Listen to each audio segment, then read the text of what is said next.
إن الحمد لله نحمده ونستعينه ونستغفره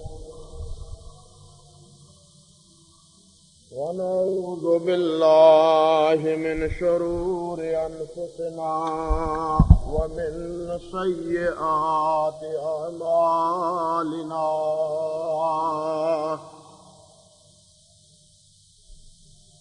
من يهده الله فلا مضل له ومن يضلل فلا هادي له وأشهد أن لا إله إلا الله وحده لا شريك له وأشهد أن محمدًا عبده ورسوله أما بعد فقد قال النبي صلى الله تعالى عليه وعلى آله وسلم إن خير الكلام كلام الله وخير الهدي هدي محمد صلى الله تعالى عليه وعلى آله وسلم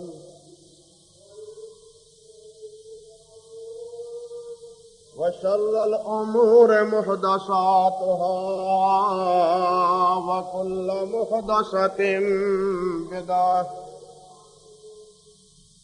وكل بدعة ضلالة وكل ضلالة في النار. اللهم صل على محمد وعلى آل محمد كما صليت على إبراهيم وعلى آل إبراهيم إنك حميد مجيد.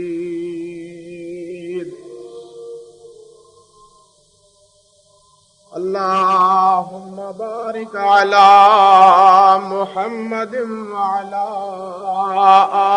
آل محمد كما باركت على إبراهيم وعلى آل إبراهيم إنك حميد مجيد.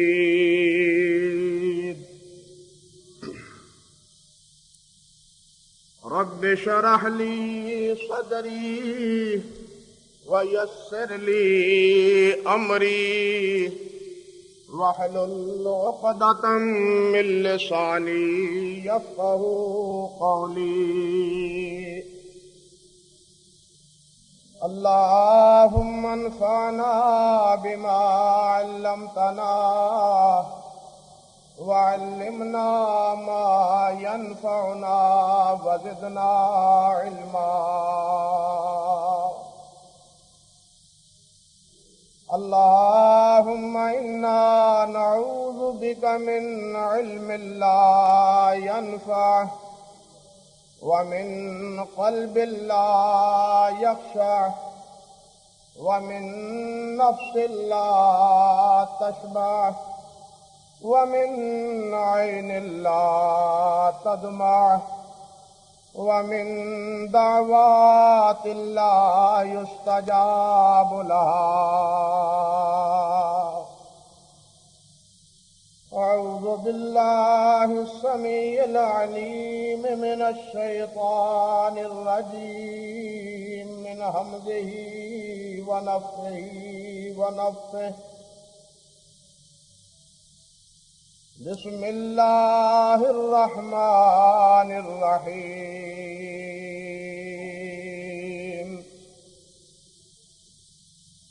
يا أيها الذين آمنوا ادخلوا في السلم كافة ولا تتبعوا خطوات الشيطان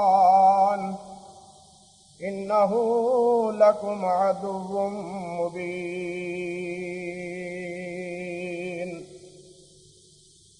سبحان ربك رب العزة عما يصفون وسلام على المرسلين والحمد لله رب العالمين۔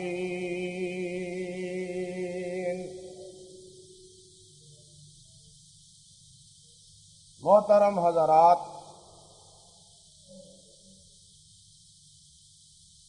گزشتہ جمعۃ المبارک کے خطبے میں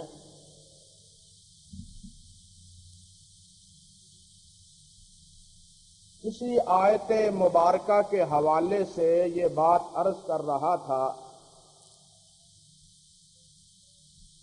کہ اللہ سبحانہ و تعالی نے ہمیں کامل اور مکمل دین عطا فرمایا ہے اور ہمیں حکم دیا ہے کہ اس کامل دین کو پورے طور پر کامل طور پر اختیار کرو۔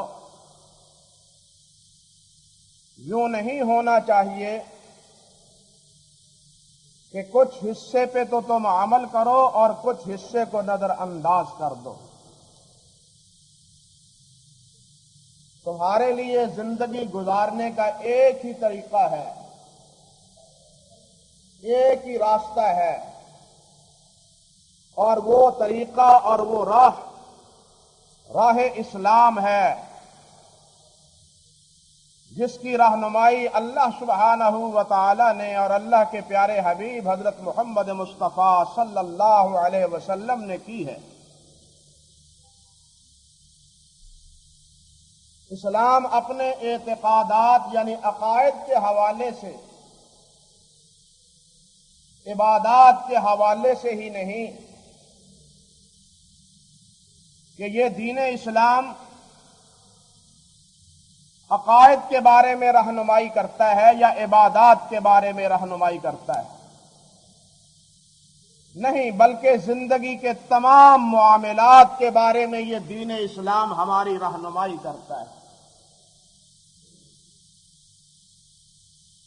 اس میں معاملات بھی ہیں، عادات اور اخلاق کی تعلیمات بھی ہیں،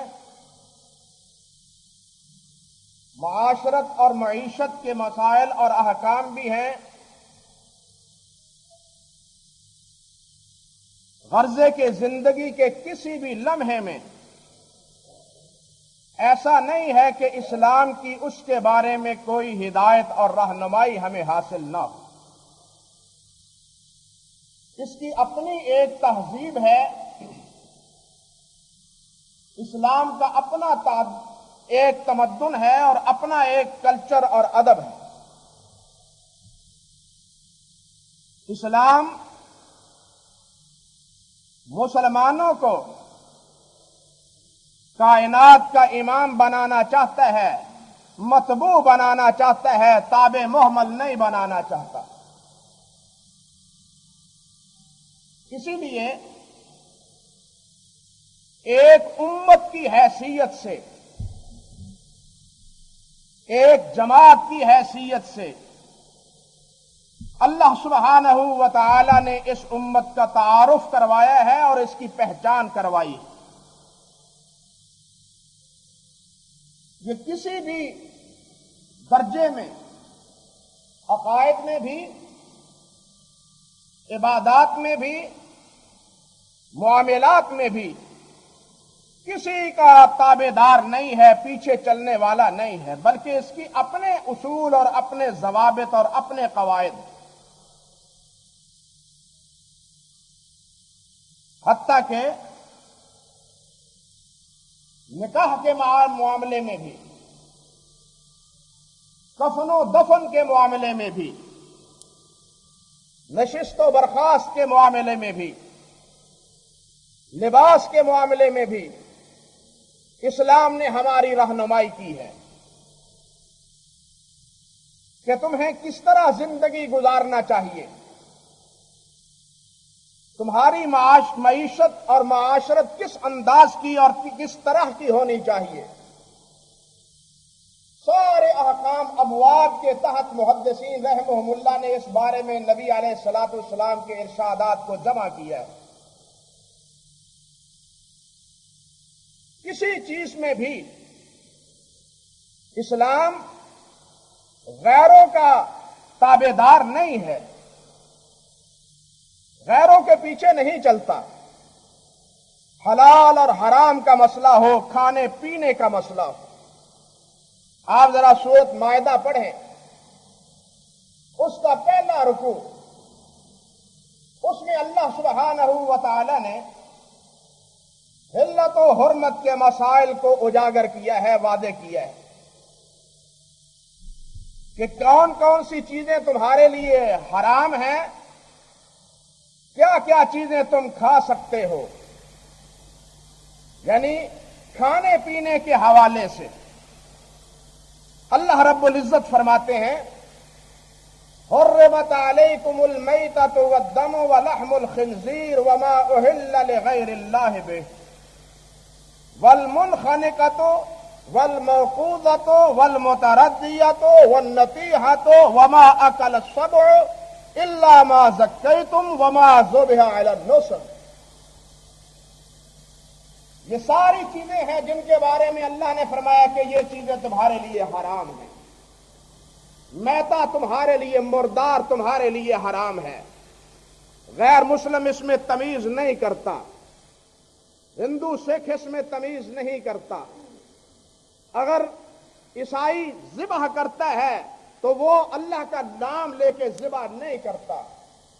تمہیں اس بات کا پابند بنایا جاتا ہے کہ تم نے موتا کا گوشت نہیں کھانا، مردار کا گوشت نہیں کھانا۔ خون تمہارے لیے حرام ہے۔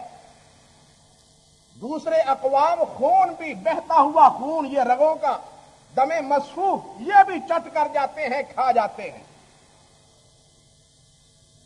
فرمایا وما ولحم الخنزیر، خنزیر کا گوشت بھی تمہارے لیے حرام ہے۔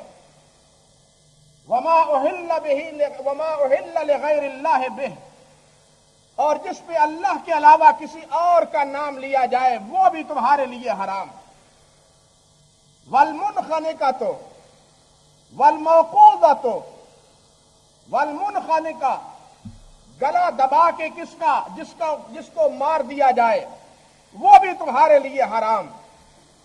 والموقوذہ، پتھر مار کے، آسا مار کے کسی کو موت کی گھاٹ اتار دیا جائے، جانور مر جائے، وہ بھی تمہارے لیے حرام۔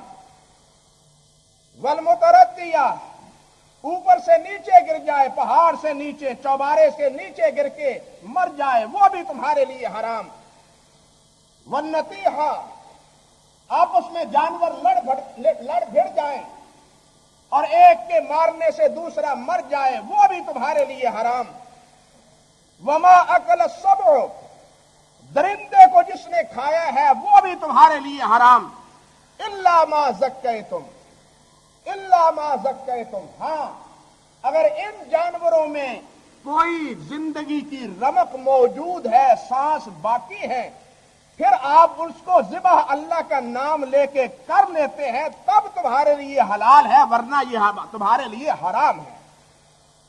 فرمایا وما ذبح علی النصب، اور جو کسی استحان پہ، دربار پہ، درگاہ پہ ذبح کیا جائے، اس کو خوش کرنے کے لیے اس کی نظر و منت کے حوالے سے فرمایا وہ بھی تمہارے لیے حرام۔ وَأَن تَسْتَقْسِمُوا بِالْأَزْلَامِ، تیروں کے ساتھ جو اپنی قسمت آزمائی کرتے ہو، تیر رکھے تھے انہوں نے، اس کے اوپر لکھا ہوا تھا ثلث، ربع، افعل لا تفعل۔ قسمت کڑیاں جس طرح ہمارے چلتی ہیں، یہ لاٹری کا سسٹم ہمارے یہاں چلتا ہے۔ کیا قسمت ہے ہماری؟ وہ تیروں کے ذریعے اپنی قسمت کا فیصلہ کرواتے تھے. ہمیں کتنا لینا چاہیے, کتنا نہیں لینا چاہیے, یہاں جانا چاہیے یا یہاں نہیں جانا چاہیے, یہ کام کرنا چاہیے یا یہ کام نہیں کرنا چاہیے. اللہ رب العزت نے فرمایا کہ یہ ازلام کے ذریعے یہ جو تم معاملات کو آزماتے ہو, پرکھتے ہو, معلوم کرتے ہو, یہ طریقہ بھی تمہارے لیے حرام ہے, یہ بھی تمہارے لیے ناجائز ہے. ذالکم فسقن, یہ گناہ ہے تمہارے لیے. یہ جتنا لاٹری سسٹم ہے ہمارے ہاں چلتا, لاٹری سسٹم, قسمت کڑی, یہ سب طریقے حرام ہیں, اللہ سبحانہ و تعالی نے کیے, لیکن ہم مسلمان ہوتے ہوئے بھی اس کو حلال سمجھ رہے ہیں, اور ہمارے ہاں یہ کام پروان چڑھ رہے ہیں. انا للہ و انا الیہ راجعون. فرمایا الیوم یئس الذین کفروا من دینکم. غور کیجئے, الیوم, آج کے دن, یئس الذین کفروا من دینکم, تمہارے دین سے کافر مایوس ہو چکے, تم سے مایوس ہو چکے. کس طرح؟ غور فرمائیے, آج انہیں باقی کوئی چیز پیچھے نہیں ملتی کہ جناب تمہارے ساتھ مشاہبت, تمہارے ساتھ اٹھنا بیٹھنا, تمہارے ساتھ کھانا پینا, یہ جو آپس میں اشتراک پہلے سے چلا آ رہا تھا, آج وہ اشتراک ختم ہو گیا, اور اس اشتراک کے ختم ہونے کے نتیجے میں الیوم یئس الذین کفروا, کافر تم سے نا امید ہو گئے. اب یہ ہمارے دین کی طرف نہیں پلٹ سکتے, ہم ان کے ساتھ مل جل کے نہیں رہ سکتے. ان کا طریقہ, ان کا کھانا پینا, ان کا اٹھنا بیٹھنا اب اور ہے, ہمارا اور ہے. ہمارے ہاں بھی یہ اصطلاح چلتی ہے, ہم نے ان کے ساتھ اپنا حقہ پانی بند کر دیا, اب ہمارا ان کے ساتھ قطع تعلق ہو چکا. اور اسی تناظر میں کھانے پینے کے حوالے سے یہ مسائل بیان کرتے ہوئے اللہ سبحانہ و تعالی نے ارشاد فرمایا, اللہ اکبر, کہ الیوم یئس الذین کفروا من دینکم, کہ آج تمہارے دین سے یہ کافر بالکل نا امید ہو چکے. حافظ ابن کثیر رحمۃ اللہ علیہ نے لکھا ہے, مفہوم کیا ہے کہ المراد انہم قد یئسوا من مشابہۃ المسلمین, کہ آج یہ کافر مسلمانوں کی مشابہت اختیار کرنے سے مایوس ہو چکے. اب ہمارا مسلمانوں سے کوئی ناتا نہیں ہے, کوئی چیز باقی مشترک نہیں رہی. جب کھانا پینا ہی تقسیم ہو گیا تو پھر قدر مشترک باقی رہ کیا گئی ہے. الیوم یئس الذین کفروا من دینکم, فرمایا فلا تخشوہم, فلا تخش, بڑا معنی خیز جملہ ہے بھائیو. فلا تخشوہم واخشونی, ان سے نہ ڈرو, مجھ سے ڈرو. ان سے, ان کی مخالفت, اتنی حد بندی, اتنی حد بندیاں کر دینے کے بعد اب تم کہو ہمارا کیا بنے گا؟ ہم تھوڑے ہیں, ہم قلیل ہیں, وسائل ہمارے پاس نہیں ہیں, ہماری مخالفت ہوگی, ہمارے ساتھ جناب ناتا توڑا جائے گا, اب ہمارا حال اور حشر کیا ہوگا؟ اللہ نے فرمایا فلا تخشوہم, ان سے نہ ڈرو, ان کا خوف نہ کھاؤ, ان کے بارے میں پریشان نہ ہو کہ جناب وہ ہمیں یہ کریں گے, ایسا کریں گے, ایسا کریں گے. نہیں, واخشونی, مجھ سے ڈرو, میری اطاعت کرو, میری فرما برداری کرو, میرے احکام کو مانو, جن کو میں نے حلال قرار دیا ہے ان پہ اکتفا کرو, جن کو حرام ٹھہرایا ہے ان کو اپنے لیے حرام اور ناجائز سمجھو. تم مجھ سے ڈرو, یعنی مسلمانوں کی اب تمہاری کامیابی, تمہاری عزت, تمہاری آبرو, تمہارا جو ہے عزت و آبرو, وہ کس سے ہے؟ وہ مجھ سے ڈرنے میں ہے, ان سے ڈرنے میں نہیں ہے. ان سے ڈرنے میں نہیں ہے کہ تم اس سے ڈرو گے تو پھر تمہیں عزت ملے گی, وہ تمہیں اپنا ہم نوا بنا لیں گے, اپنا ساتھی بنا لیں گے, کہیں گے یہ ہمارے ساتھ کے ہیں, ہمارے ہم مقصد ہیں. نہ, ان سے مت ڈرو. واخشونی, مجھ سے ڈرو, میں عزت و آبرو دینے والا میں ہوں, کسی کو اونچا اور کسی کو نیچا کرنے والا میں ہوں. حاکم بنانا اور نہ بنانا میرے اختیار میں ہے, کسی کو ذلیل رسوا کر دینا اور کسی کو بامراد کر دینا میرے اختیار میں ہے. ان کے حوالے سے تم بے خوف ہو جاؤ, تم مجھ سے ڈرو, مجھ سے ڈروگے تمہیں عزتیں ملیں گی، تمہیں اللہ ذوالجلال مقام عطا فرمائے گا، تمہیں اللہ ذوالجلال بادشاہت عطا فرمائے گا، ملکیت عطا فرمائے گا۔ ایمانداری سے مسلمانوں کی تاریخ اٹھا کے دیکھو، جب تک مسلمان صرف اللہ سے ڈرتا تھا اور اللہ ہی کے احکام کا پابند تھا، کوئی بھی اس کے راستے کے لیے سدے سکندری نہیں بنا، بلکہ اس کے راستے کا روڑا بھی نہیں بن سکا، اس کے راستے کا روڑا بھی نہیں بن سکا جب تک مسلمان ایک اللہ سے ڈرتا رہا، جب تک مسلمان ایک اللہ کا فرما بردار اور ایک اللہ کا اطاعت گزار اور ایک اللہ ذوالجلال کا تابع فرمان رہا۔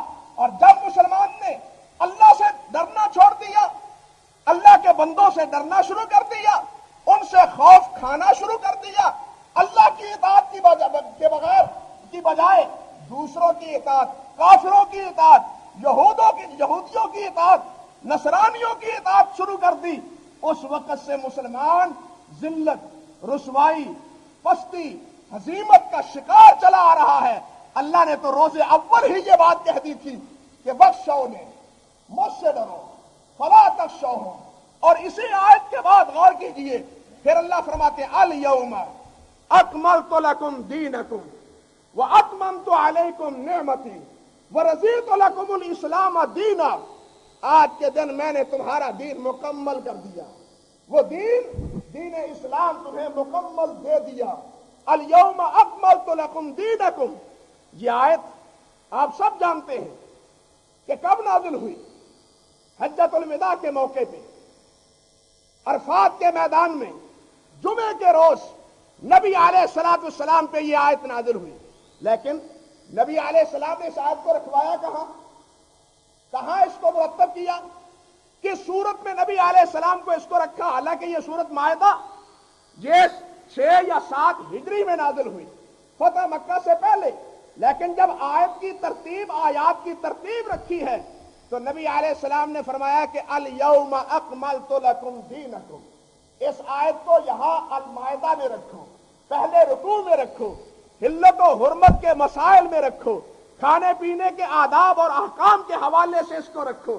کیا معنی، کیا مفہوم ہے؟ ذرا سوچیں کہ دین کھانے پینے کے حوالے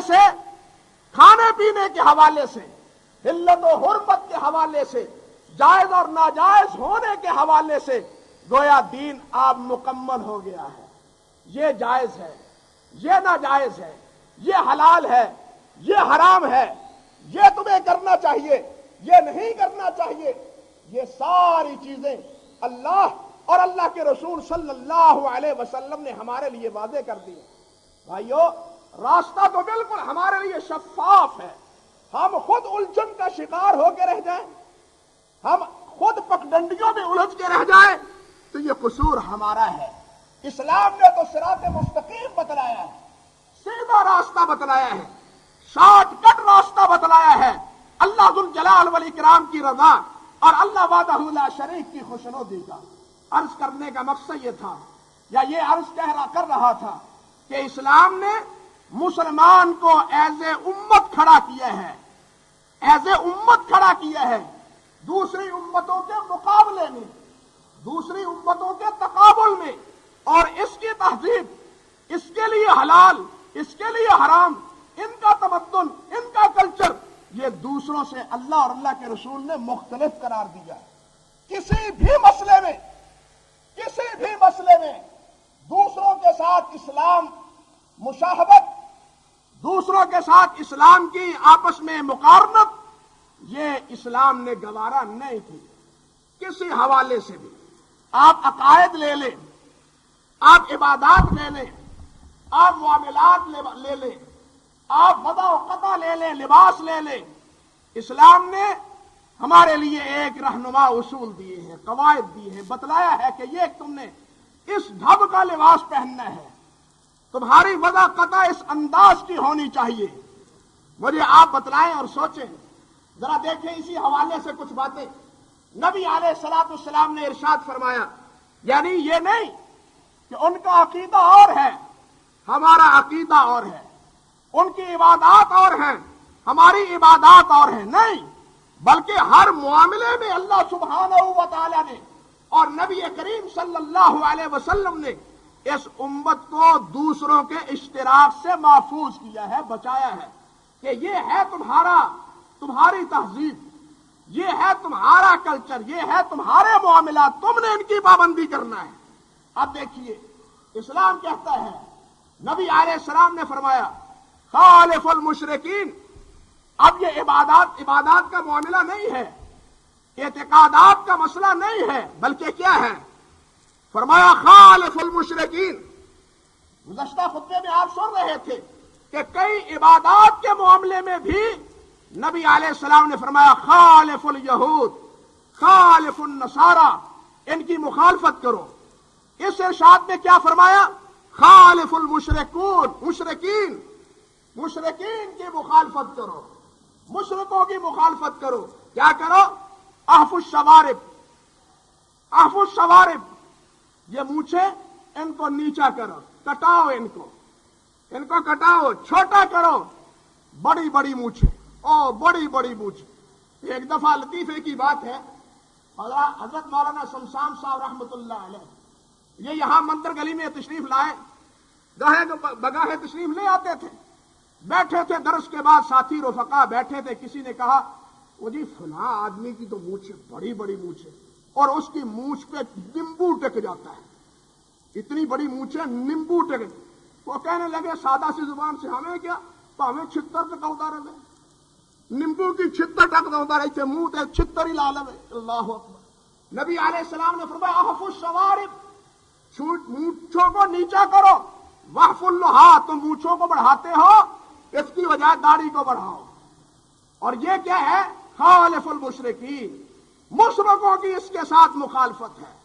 مکے والے اہل مشرک، ان کے ساتھ ان کی مخالفت ہے، مجوسیوں کے ساتھ ان کی مخالفت ہے۔ یہودی داڑھی رکھتے تھے، اس دور میں داڑھی رکھتے تھے نبی علیہ السلام، لیکن مشابہت اس میں مشرکین کے ساتھ تھی۔ اگر داڑھی مڑوانے کا حکم ہوتا، نبی علیہ السلام نے فرمایا نہ، تم داڑھی بڑھاؤ اور تم مونچھوں کو کٹاؤ۔ یہ تو مشرکین کی مخالفت میں ایک شکل و شباہت کی بات ہے۔ آپ بھائی دیکھیں، ذرا سوچیں، ہمارے سامنے ہندو بھی ہے، ہمارے سامنے سکھ بھی ہے، ہمارے سامنے عیسائی بھی ہے، ہمارے سامنے یہودی بھی ہے، سارے یہ لوگ موجود ہیں۔ سکھ 5 کاف کا ککے، 5 ککا، 5 ککے، کچھے کا، کڑپان کا، کیس کا، کڑے کا اہتمام کرتا ہے اور اپنا مذہبی شعار سمجھتا ہے۔ سکھ ہندو دھوتی پہنتا ہے، تلک لگاتا ہے، وہ دھوتی بھی خاص طریقے پہ، اور اس کے ساتھ جنیوا پہنتا ہے۔ عیسائی صلیب لگاتا ہے، بپتسمہ دیتا ہے، جب کوئی مسلمان ہوتا ہے تو زرد رنگ کے پانی سے اس کو غسل دیتا ہے۔ یہودی ہے تو وہ زنار پہنتا ہے، ہر ایک کی علامت ہے۔ او بھائیو، اللہ کے رسول نے مسلمان کو بھی مسلمان کی علامت دی ہے۔ وہ کیا علامت ہے؟ وہ یہ داڑھی علامت ہے، وہ یہ ختنہ علامت ہے، یہ نماز مسلمان کی علامت ہے، نماز مسلمان کی علامت ہے، ختنہ مسلمان کی پہچان ہے، داڑھی مسلمان کی علامت ہے۔ آپ سوچیں، خود انصاف کریں، نماز پڑھنے یہاں ہم آئے ہیں، کس کے حکم سے آئے ہیں؟ کس کا حکم مان کے آئے ہیں؟ لیکن صبح روزانہ یہاں جو رندہ چلاتے ہیں، یہ کس کے حکم سے چلاتے ہیں؟ کس نے تم نے حکم دیا ہے؟ یہ محمد مصطفیٰ نے تو معاذ اللہ یہ حکم نہیں دیا۔ ہم نبی علیہ السلام کی امت ہیں، ہمیں اللہ کے نبی کی بات ماننی چاہیے یا مجوسیوں کی اور مشرکین کی ماننی چاہیے؟ انصاف آپ کے ہاتھ میں ہے، کہلائیں امت ان کی۔ ہمارا حال یہ ہے کہ یہ مسلمان یہ ایک مخلوط معاشرے میں پہنچ جائیں، مخلوط معاشرے میں، یورپ میں جل نکلے، جہاں عیسائی بھی ہیں، ہندو سکھ بھی وہاں بستے ہیں، یہودی بھی وہاں ہیں، وہاں ہندو کی پہچان موجود، سکھ کی پہچان موجود، نہیں پہچان معاذ اللہ تو مسلمان کی کوئی پہچان نہیں، جس کو نبی علیہ السلام نے ایک پہچان دیا اور دوسروں کے مقابلے میں ایک امت ٹھہرایا۔ کہنے کا مقصد یہ تھا بھائیو کہ کسی قدر میں بھی اللہ سبحانہ و تعالی نے مسلمان کو، اسلام کو غیروں کا دم چھلا نہیں بنایا. اس کی اپنی ایک پہچان ہے، اس کا اپنا ایک تشخص ہے. عقائد میں بھی، عبادات میں بھی، معاملات میں بھی، لباس میں بھی، وضاقتہ میں بھی، نکاح میں بھی، مرنے جینے میں بھی، تمام معاملات میں. اللہ اکبر. آپ گزشتہ خطبے سن رہے تھے رمضان کے روزے کے حوالے سے کہ روزے میں اشتراک موجود، لیکن وہاں بھی نبی علیہ السلام نے فرمایا کہ روزہ تم نے صبح ساری کھانی ہے. اہل کتاب سحری نہیں کھاتے، اہل کتاب دیر سے روزہ کھولتے ہیں، تم نے روزہ افطار وقت پہ کرنا ہے. وہ صبح سحری نہیں کھاتے. فرمایا ہمارے اور اہل کتاب کے روزے میں فرق یہ ہے کہ ہم سحری کھاتے ہیں، وہ سحری نہیں کھاتے. لیلا امرات بشر بن خصاصیہ رضی اللہ تعالی عنہما، وہ فرماتی ہیں اپنے خامد سے کہتی ہیں کہ اردت ان اصوم یومین مواصلہ فنہانی عنہ بشر. میں نے اپنے خامد سے کہا، بشر سے، کہ میرا ارادہ ہے شام کو ہی کھا لوں گی، صبح کچھ نہیں کھاؤں گی. وصال اس کو کہتے ہیں لغت میں، یعنی اصطلاح میں وصال. صبح کو کچھ نہ کھانا، رات کو افطاری کے وقت ہی ضرورت پوری کر لینا. تو وہ کہتی ہیں بشر بن خصاصیہ کی اہلیہ لیلا اس کا نام تھا، کہ میں رات کو کھا لوں گی، صبح وصال کروں گی، یعنی سحری نہیں کھاؤں گی. تو کہنے لگے فقالا بشر نے کہا ان رسول اللہ صلی اللہ علیہ وسلم نہانی عن ذلک، کہ نبی علیہ السلام نے مجھ کو، میں نے بھی یہی ارادہ کیا تھا، اسی بات کا اظہار میں نے بھی نبی علیہ السلام سے کیا تھا، مگر نبی علیہ السلام نے مجھ کو اس سے منع فرما دیا. پھر فرمایا وقال انما یفعل ذلک النصارى، آپ نے فرمایا اس لیے کہ یہ کام تو نصارہ کرتے ہیں، ہم مسلمان ہیں، ہم نصارہ نہیں ہیں. اور فرمایا وصوموا كما امركم الله واتموا الصوم كما امركم الله، اسی طرح روزہ رکھو جس طرح اللہ نے تمہیں رکھنے کا حکم دیا ہے، اسی طرح روزہ افطار کرو جس طرح اللہ نے تمہیں روزہ افطار کرنے کا حکم دیا ہے. دوسروں کے ساتھ افطار میں رکھنے میں بھی نبی علیہ السلام نے مشابہت گوارا نہیں کی. آپ دیکھیں نبی علیہ السلام نے ارشاد فرمایا، حدیث میں آتا ہے کہ جس وقت مدینہ طیبہ نبی علیہ السلام تشریف لے گئے، صحابہ کرام کو بلایا، مشورہ کیا، نماز کا حکم ہے، کس طرح لوگوں کو نماز کے لیے بلائیں. اللہ حکم، مشورہ شروع ہوا. بعض نے کہا اتخذوا ناقوسا مثل ناقوس النصارى، گھنٹیاں بجا لیا کرو. یہ گرجے گھروں میں آج بھی ٹن ٹن ٹن اتوار کے روز بجتی ہے نا، ناقوس، گھنٹیاں بجا لیا کرو، نماز کے وقت گھنٹیاں بجا لیا کرو. اللہ اکبر. نبی علیہ السلام نے سنا تو فرماتے ہیں صحابی فرماتے ہیں فلم یعجبہ وقال هو من فعل النصارى، نبی علیہ السلام نے یہ پسند نہ فرمایا اور کہا یہ تو عیسائی کرتے ہیں، ہم نہیں کریں گے، یہ عیسائی کرتے ہیں. پھر ایک نے کہا کہ جناب وقال بعضهم قرن مثل قرن اليهود، یہود بغل بجاتے ہیں، وہ شنکھ بجاتے ہیں، سکھ بھی بجاتے ہیں نا شنکھ، ان کا بھی یہ ایک شعار ہے، یہودی بغل بجاتے ہیں، شنکھ بجاتے ہیں، تم بجا لیا کرو، آواز آئے گی لوگ کو وہ پتہ چل جائے گا. نبی علیہ السلام صحابی فرماتے ہیں فلم یعجبہ، نبی علیہ السلام نے اس کو بھی پسند نہ کیا اور فرمایا ہوا من امر الیہود، اور یہ کام تو یہودی کرتے ہیں، ہم کیوں کریں. آپ غور کریں نبی علیہ السلام نے کس وجہ سے دونوں چیزوں کو قبول نہیں کیا. اس کی بجائے آپ نے کس چیز کو اختیار کیا؟ آذان کو اختیار کیا. یہ آذان مسلمانوں کا شعار ہے، مسلمانوں کی پہچان ہے، مسلمانوں کی علامت ہے اور دوسروں سے جدا ہے. اب آگے دیکھیے، نماز کے بارے میں دیکھیے، ہم مسلمان کوئی تصور کر سکتا ہے سورت کو سجدہ کرنے کا؟ سورت کو سجدہ کرنے کا کوئی تصور مسلمان نہیں کر سکتا. لیکن اس کے باوجود نبی علیہ السلام نے صحابہ کرام رضوان اللہ علیہ مجمعین سے فرمایا خبردار، طلوع آفتاب کے وقت، غروب آفتاب کے وقت، جب سورج طلوع ہو رہا ہو، جب سورج غروب ہو رہا ہو، تم اس وقت نماز نہ پڑھو، نماز نہ پڑھو، اس وقت نماز نہ پڑھو۔ اللہ اکبر۔ بھائیو ذرا سوچو کہ مسلمان جب بھی سجدہ کرتا ہے وہ کس کو سجدہ کرتا ہے؟ اللہ کو۔ وہ نماز پڑھے گا تو کس کی سمجھ کے پڑھے گا؟ اللہ کی عبادت اور نماز سمجھ کے پڑھے گا۔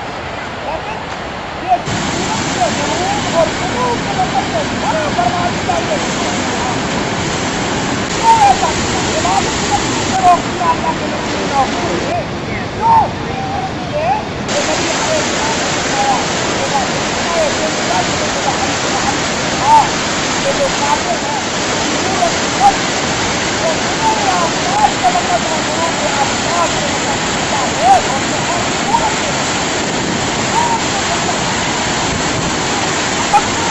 ہم نے اللہ کی بھی عبادت نہیں کرنا، اللہ کی عبادت نہیں کرنا، تاکہ ان کے ساتھ مصاحبت ہو، ان کے ساتھ موافقت نہ ہو، ان کو ایک دوسرے دیکھنے نہ سمجھے، مسلمان کو دیکھنے نہ کرے۔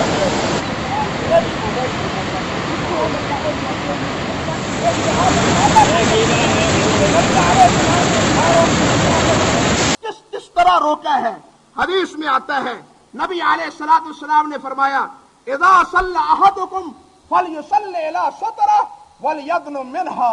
نبی علیہ السلام نے فرمایا جب تم نماز پڑھو تو سترے کے قریب ہو کے نماز پڑھو، دیوار ہے یا آسا ہے یا کوئی اور چیز ہے، سترہ آگے رکھ کے نماز پڑھو۔ پھر آپ نے یہاں ایک اور بات بھی بتلائی، صحابی فرماتے ہیں کان اذا صلی الی عود او عمود جعلہ الی حاجبہ الایمن او الایسر۔ نبی علیہ السلام سترے کے بالکل سامنے نہیں کھڑے ہوتے تھے، یا تھوڑا سا بائیں یا تھوڑا سا دائیں، تھوڑا سا بائیں یا تھوڑا سا دائیں۔ کیوں؟ ایسا کیوں ہے؟ اور کیا ہم سترے کو معاذ اللہ الہ سمجھتے ہیں، معبود سمجھتے ہیں؟ نہیں، معاذ اللہ ثم استغفر اللہ۔ یہ اس لیے کہ جو بت پرست ہے وہ اپنے بت کے بالکل سامنے کھڑا ہو کے اس کے سامنے ہاتھ جوڑتا ہے، جو اس کے سامنے کھڑا ہوگا تو اس سے بھی اس کی مشابت ہوگی۔ یہ بت نہیں ہے، یہ الہ معبود نہیں ہے، لیکن سترے میں ان کی اتنی سی موافقت بھی اللہ کے رسول صلی اللہ علیہ وسلم نے گوارا نہیں کی۔ اسی طرح آپ دیکھیں نبی علیہ الصلوۃ والسلام نے کیا کیا؟ اللہ اکبر۔ آپ نے فرمایا کہ جس وقت انسان بیٹھا ہو، آدمی سامنے بیٹھا ہو، مسئلہ کیا ہے؟ آدمی بیٹھا ہے جس طرح صاحب بیٹھے ہوئے ہمارے، اور ان کے سامنے انسان نماز شروع کر دے، نماز شروع کر دے، حالانکہ وہ سجدہ کرے گا اللہ کو، نماز پڑھے گا وہ اللہ کی، لیکن جب وہ بالکل سامنے بیٹھا ہے تو تب بھی نماز پڑھنے کی اجازت نہیں ہے، کیونکہ اس میں بھی مشابہت آتی ہے غیر اللہ کی عبادت کرنے والوں سے۔ نبی علیہ السلام نے فرمایا نہا عن التخسر فی الصلاۃ۔ نبی علیہ السلام نے کندھوں پہ یہاں ہاتھ رکھنا نماز میں، یہ دیکھ رہے ہیں ہاتھ رکھنا، یہ نبی علیہ السلام نے منع فرما دیا۔ کیوں؟ فرمایا لأن اليہود تفعلہ، اس لیے کہ یہود اس طرح کرتے ہیں، یعنی ہر وہ عادت، ہر وہ ادا جس میں کچھ موافقت پائی جائے یہود و نصارہ سے، مشرکین سے، غیروں سے، اسلام نے ان کی مشابہت اختیار کرنے سے روکا اور اپنا ایک تشخص دیا ہے مسلمان کو، اپنی ایک پہچان دی ہے مسلمان کو۔ لیکن افسوس یہ ہے کہ ہم اپنا تشخص گوا کے غیروں کے پیچھے چلنا، ان کو اپنا رہنما بنانا اور ان کے طور طریقے اور طور اطوار اپنانا، ان کے سامنے، بتوں کے سامنے معاذ اللہ ہاتھ جوڑ کے کھڑے ہو جانا، تلک لگا کے۔ پڑھا سنا ہے نا آپ نے گزشتہ خطبے میں بھی، تلک بھی لگایا، ہاتھ بھی جوڑے ہیں بت کے سامنے، اور پھر بھی یہ مسلمان کے پکے مسلمان، بلکہ مذہبی امور کے کیا ہے وزیر۔ اعوذ باللہ من الشیطان الرجیم۔ اسلام ان قسم کی حرکتوں کی اجازت نہیں دیتا، اسلام کی اپنی پہچان ہے، ہم مسلمان رہے، غیروں کی نکالی نہ کریں، ہم اپنی پہچان اختیار کروائیں، غیروں کی نکالی سے اجتناب کریں۔ اس سلسلے کی جو باقی بات ہے وہ انشاءاللہ آئندہ خطبے میں عرض کروں گا۔ وآخر دعوانا الحمدللہ رب العالمین.